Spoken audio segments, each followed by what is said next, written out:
Now, for some perspectives on the political developments in Kenya, Professor David Monda, political scientist at the City University of New York, joins me live from our New York studio. Welcome, Professor Monda. Thank you for having me. Now, here we hear the Attorney General using the terrifying T word, treason. And the opposition leader, Ralia Odinga, says he is going to be inaugurated on the 12th. What do you make of this? Where is the country headed?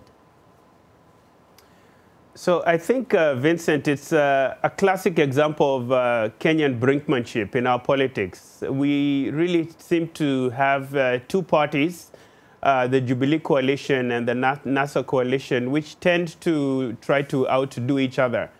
Specifically in terms of the Attorney General's statement, ultimately it will really depend on exactly what oath of office Ralia Odinga is allowed to perform, because let's also not forget that the police are ready to disrupt any moves that he should have to swear himself into office. Odinga, on his part, emphasizes the constitutional freedoms to declare himself the people's president. Now, whether that's considered to be treasonable or not is up to interpretation. Now, Professor Monda, the opposition, Ralia Odinga, says they have formed what is called the People's Assembly, and some counties have actually signed on to this concept of a People's Assembly. Constitutionally, is that something that can fly?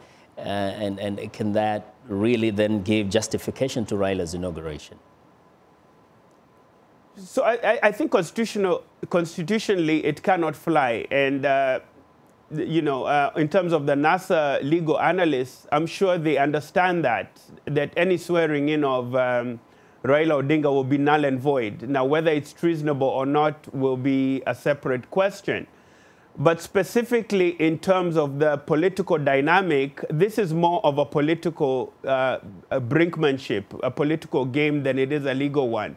In other words, the opposition, which really feels it lost the election unfairly and has a lot, almost half of the country that's very disgruntled and is upset, is trying to find a way to placate their supporters to also feel that they have a one-up on the current administration, on the Uhuru Kenyatta administration.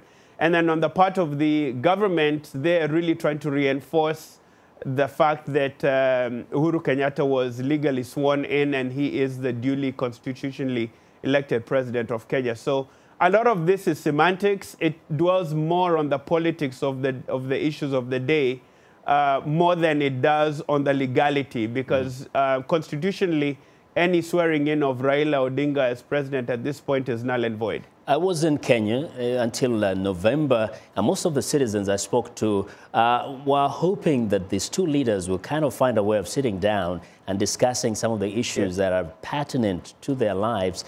Do you see this process, whatever is going on right now, leading to that, to a conversation that is meaningful to the citizens of Kenya?